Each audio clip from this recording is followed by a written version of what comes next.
ബന്ധപ്പെടാൻ ഇപ്പോൾ ഡോക്ടർ മോഹൻ വർഗീസ് വിദേശകാര്യ നിരീക്ഷകൻ ടെലിഫോൺ ലൈനിൽ ഉണ്ട്. ഡോക്ടർ മോഹൻ വർഗീസ്, ഇതിപ്പോൾ അപ്രതീക്ഷിതം എന്ന് പൂർണ്ണമായി നമുക്ക് പറയാൻ സാധിക്കില്ല. കാരണം ശനിയാഴ്ചയാണ് ഡ്രോൺ ഉപയോഗിച്ചുകൊണ്ടുള്ള ആക്രമണം ഇറാന്റെ ഭാഗത്ത് നിന്നുണ്ടായത്. അത് തന്നെ ഒരു പരിധിവരെയെങ്കിലും ഇനിയും ഉണ്ടാകും എന്നതിന്റെ സൂചനയായി വേണമായിരുന്നല്ലോ മനസ്സിലാക്കാൻ. ഇത് അപ്രതീക്ഷിതം എന്നൊരിക്കലും കരുതാനാവില്ല. ഇത് എന്ന് എപ്പോൾ എന്നതിൽ മാത്രമായിരുന്നു, എപ്പോൾ എന്നും എന്നതും മാത്രമായിരുന്നു ഒരു സംശയം. അതിനിപ്പോൾ സ്ഥിരീകരണമായിരിക്കുന്നു. Iran ശബ്ദിച്ചിരിക്കുന്നു, Iran ആക്രമിച്ചിരിക്കുന്നു. ഇത് കഴിഞ്ഞ ഏതാനും മാസങ്ങൾക്ക് മുമ്പ് 300ഓളം മിസൈലുകൾ ഇറാനിൽ നിന്ന് തൊടുത്തുവിടുകയും അതിലൊന്നും തന്നെ ഇസ്രയേൽ പതിക്കാതിരിക്കുകയും അയൺ ഡോം അതെല്ലാം തടഞ്ഞിടുകയും അല്ലെങ്കിൽ പാതി വഴി നശിച്ചു പോവുകയും ചെയ്ത ഒരു കേവലം ഔപചാരികതയുടെ പേരിൽ മാത്രം നടന്ന ഒരു ആക്രമണം. എന്നാൽ അതുമായി തട്ടിച്ചു നോക്കുമ്പോൾ ഇപ്പോൾ നടന്നതായി കരുതുന്ന ആക്രമണം, അതിന്റെ ദൃശ്യങ്ങൾ പരിശോധിക്കുമ്പോൾ, അതിന്റെ മരണസംഖ്യയെക്കുറിച്ച് കാണുമ്പോൾ അത് യഥാർത്ഥത്തിലുള്ള ആക്രമണം തന്നെയാണ്. അതുകൊണ്ട് തന്നെ തീർച്ചയായും ഇറാൻ ഔപചാരികമായി നേരിട്ട് യുദ്ധരംഗത്തേക്ക് വരുന്നു എന്ന് തന്നെ കാണാം.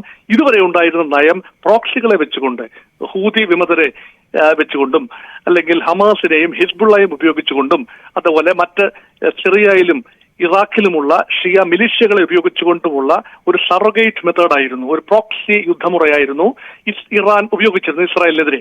പക്ഷെ ഇപ്പോൾ നേരിട്ട് ഇറാൻ രംഗത്തേക്ക് വരുന്നത് എന്ന് പറഞ്ഞാൽ ഹസൻ നസറുള്ള കൊല്ലപ്പെട്ടിരിക്കുന്നു.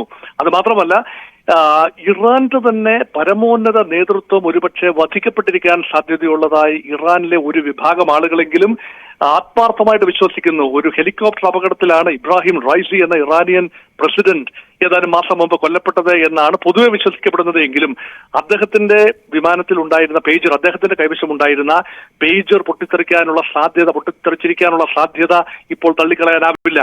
അത് മാത്രമല്ല, ഇറാന്റെ ന്യൂക്ലിയർ സയന്റിസ്റ്റുകൾ ഒരു എപ്പോഴെല്ലാം ഇറാൻ ന്യൂക്ലിയർ പ്രോഗ്രാമുമായിട്ട് മുന്നോട്ട് പോയിട്ടുണ്ടോ അതിന് ചുക്കാൻ പിടിച്ചിരുന്ന ന്യൂക്ലിയർ സയന്റിസ്റ്റുകൾ, ഫക്കിസാദ പോലെയുള്ള ആളുകൾ, ഇവരെല്ലാം തന്നെ ഇസ്രായേലോ അമേരിക്കയോ ഇടപെട്ട് വധിക്കുന്ന ഒരു കാഴ്ച കണ്ടു. ഇതിനെല്ലാം പുറമെയാണ് പലസ്തീന്റെ ഹമാസിന്റെ തലവനായിരുന്ന ഇസ്മായിൽ ഹനിയയുടെ വധം.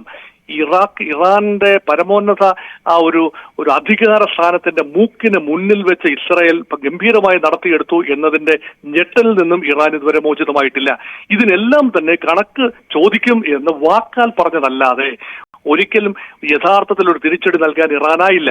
അതുകൊണ്ട് ലോങ് ഓവർഡ്യൂ ആയിരുന്ന ഒരു ആക്രമണമാണ് ഇപ്പോൾ സംഭവിച്ചത്. പക്ഷേ അവിടെ ശ്രീ മോഹൻദാസ്, നമുക്കറിയാമല്ലോ, ഇപ്പോൾ ഈ മുന്നറിയിപ്പ് നൽകിയ അമേരിക്ക തന്നെയാണ് ഒരു ഘട്ടത്തിൽ ഇറാനെയൊക്കെ ഇങ്ങനെ വളർത്തിയത് എന്നറിയാം. മാത്രവുമല്ല, ഈ അടുത്തിടയ്ക്ക് ഇറാൻ അവരുടെ ആയുധ ശേഖരത്തിന്റെ ദൃശ്യങ്ങൾ പുറത്തുവിട്ടിരുന്നു. അത് ലോകത്തെ ഞെട്ടിപ്പിക്കുന്ന ഒന്നായിരുന്നു. ഖയാം 1 പോലെയുള്ള ബാലിസ്റ്റിക് മിസൈലുകളുണ്ട്, അന്തർവാഹിനികളുണ്ട്, കടലിൽ നിന്ന് കരയിലേക്ക് തൊടുക്കാൻ പറ്റുന്ന ചെറുബോട്ടുകൾ ഞങ്ങൾ തന്നെ വികസിപ്പിച്ചെടുത്തവയുണ്ട് എന്നൊക്കെ ലോകത്തിന് കാണിച്ചു നൽകിയിരുന്നു ഇറാൻ.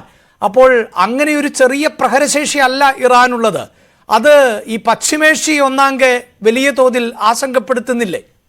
ഓൺ പേപ്പർ ഇറാന്റെ ശക്തി എന്ന് പറയുന്നത് നമുക്ക് കുറച്ച് കാണാനാവില്ല. ഒരു ലോകത്തെ ഒരു 6ാമത്തെ 7ാമത്തെ വലിയ സൈനിക ശക്തിയായി വേണമെങ്കിൽ കരുതാവുന്ന രീതിയിൽ സംവിധാനങ്ങളുണ്ട്. പക്ഷേ ആ സംവിധാനങ്ങൾ ടെക്നോളജിക്കലി എത്രത്തോളം ടെനബിൾ ആണ് എന്നതാണ് ചോദ്യം. ഇതുപോലെ തന്നെയായിരുന്നു ഇറാഖിനും ഉണ്ടായിരുന്നത്. ഗൾഫ് യുദ്ധത്തിന്റെ കാലത്ത് നമ്മൾ കേട്ടതാണ്, ഒരുപാട് വീരകഥകൾ കേട്ടതാണ്. ഇറാഖിന്റെ സദ്ദാം ഹുസൈന്റെ കൈവശമുള്ള ആയുധങ്ങൾ, അതുപോലെ റിപ്പബ്ലിക്കൻ ഗാർഡുകൾ, അവരുടെ പ്രഹരശേഷി, ആ സൈന്യത്തിന്റെ ബലം, ഇതൊന്നും തന്നെ അമേരിക്കക്കെതിരെയുള്ള അല്ലെങ്കിൽ നെയ്റ്റോ ഫോഴ്സിനെതിരെ ഇതിനൊന്നും ദിവസങ്ങൾ പോലും പിടിച്ചു നിൽക്കാൻ ഇറാഖിനായില്ല. അന്നത്തെ യുദ്ധത്തിൽ, ഗൾഫ് യുദ്ധം 1ാം യുദ്ധത്തിലും ഗൾഫ് 2ാം യുദ്ധത്തിലും ആയില്ല. അതുകൊണ്ട് ഇറാനും അതേ അവസ്ഥ തന്നെയാണ് വരുന്നത്. അമേരിക്ക ഇടപെടുമെന്നത് തീർച്ചയായും ഉറപ്പായ കാര്യം തന്നെയാണ്. അമേരിക്ക പറഞ്ഞു കഴിഞ്ഞല്ലോ, അതായത് ഇസ്രായേലിനെ പിന്തുണയ്ക്കുക തന്നെ ചെയ്യുമെന്ന്. തീർച്ചയായും അമേരിക്കയുടെ ഇടപെടലുണ്ടാകും. കാരണം ഇറാൻ എന്നും അമേരിക്കയുടെ ശത്രുപക്ഷത്താണ്. നേരത്തെ സൂചിപ്പിച്ചതുപോലെ അമേരിക്ക നട്ടു നനച്ചു വളർത്തിയ ഒരു ഭരണകൂടമായിരുന്നു 1979 വരെ ഇറാനിലുണ്ടായിരുന്നത്. 79 ഇസ്ലാമിക വിപ്ലവം, അയത്തുള്ള ഖൊമേനിയുടെ നേതൃത്വത്തിൽ ഇസ്ലാമിക വിപ്ലവം ഉണ്ടാകുന്നതിന് മുൻപ് ഉണ്ടായിരുന്ന ഒരു അവസ്ഥ എന്ന് പറയുന്നത് തീർച്ചയായും അമേരിക്കയുടെ ഒരു തണലിൽ വളരുന്ന ഒരു ഭരണകൂടം ഷാ പഹലവി രണ്ടാമനെ വളർത്തിയെടുത്തതും അദ്ദേഹത്തെ വലിയ ശക്തിയാക്കിയതുമൊക്കെയാണ്. എന്നാൽ ഇസ്ലാമിക് ഭരണകൂടം വന്നതിൽ പിന്നെ അമേരിക്കയുമായി തെറ്റുകയും ഇസ്രയേലും അമേരിക്കയും ആജന്മ ശത്രുക്കളായി മാറുകയും ചെയ്തൊരു കാഴ്ചയാണ്. അതുകൊണ്ട് അമേരിക്ക തക്കം പാർത്തിരിക്കുകയായിരുന്നു ഇറാനെ ഫിനിഷ് ചെയ്യാനും ഇറാന്റെ കേപ്പബിലിറ്റി ഡെന്റ് ചെയ്യാനുമുള്ള അവസരമായി കൂടി ഇസ്രായേൽ മാത്രമല്ല അമേരിക്ക കൂടി കാണാൻ സാധ്യതയുണ്ട്. അത് മാത്രമല്ല അമേരിക്കയ്ക്കും ഇസ്രായേലിനും നേരിടുന്ന ഭീഷണി ഏതാണ്ട് ഒരേ കേന്ദ്രങ്ങളിൽ നിന്ന് തന്നെയാണ്. സുന്നി അറബി ലോകം ഏതാണ്ട് മെലോ ഡൗൺ ചെയ്ത് കഴിഞ്ഞു. വലിയ ഭീഷണിയായി മാറുന്നില്ല. IS ഉൾപ്പെടെയുള്ള ഘടകങ്ങൾ ഉണ്ട് എങ്കിൽ പോലും കാര്യമായ സ്റ്റേറ്റ് പ്ലെയേഴ്സ് ഒന്നും തന്നെ സുന്നി അറബി രാജ്യങ്ങൾ അമേരിക്കയ്ക്കോ ഇസ്രായേലിനോ എതിരെ ശക്തമായി നിലകൊള്ളുന്നില്ല. പിന്നെ അമേരിക്കയ്ക്കെതിരെയുള്ള ഏക വലിയ ശക്തി എന്ന് പറയുന്നത് ഇറാനാണ്. അപ്പൊ ഇറാന്റെ ശക്തി ക്ഷയിച്ചുകൊണ്ടുവരിക എന്നതിനൊരു അവസരം കാത്തു നിൽക്കുകയായിരുന്നു ഇസ്രായേലിനോടൊപ്പം അമേരിക്കയും. അതുകൊണ്ടാണ് കിട്ടുന്ന അവസരം തീർച്ചയായും അമേരിക്ക ഉപയോഗിക്കാതിരിക്കില്ല. പക്ഷെ അങ്ങനെ സംഭവിക്കുമ്പോൾ ഇറാന്റെ സഹായത്തിനായി ചൈനയോ റഷ്യയോ കടന്നു വരുന്ന ഒരു അന്തരീക്ഷം ആലോചിച്ച് നോക്കൂ. അപ്പോൾ യുദ്ധത്തിന്റെ ഗതി വളരെ സങ്കീർണമായി മാറും. അത് എസ്കലേറ്റ് ചെയ്യുന്നത് ആ ലെവലിലേക്ക് എസ്കലേറ്റ് ചെയ്തു കഴിഞ്ഞാൽ പിടിച്ചാൽ കിട്ടാത്ത രീതിയിലേക്ക് മധ്യപൗരസ്ത്യ പ്രദേശത്ത് നിന്നും ലോകത്തിന്റെ മറ്റു ഭാഗങ്ങളിലേക്ക് യുദ്ധം വ്യാപിക്കാൻ ഉള്ള വഴി ഒരുക്കുന്ന ഒരു കാര്യം കൂടിയാണ്. അതുകൊണ്ടാണ് തീർച്ചയായും ലോക്കലൈസ് ചെയ്യുക. The mantra is to localise. അതിന്റെ ഒരു ക്യാച്ച് വേർഡ് എന്ന് പറയുന്നത് war needs to be localised in West Asia. എത്രയും ലോക്കലൈസ് ചെയ്യാമോ അതാണ് ഇപ്പം ഈ കാലഘട്ടത്തിന്റെ ഇന്നിന്റെ ആവശ്യം. വളരെയധികം നന്ദി ഡോക്ടർ മോഹൻദാസ്.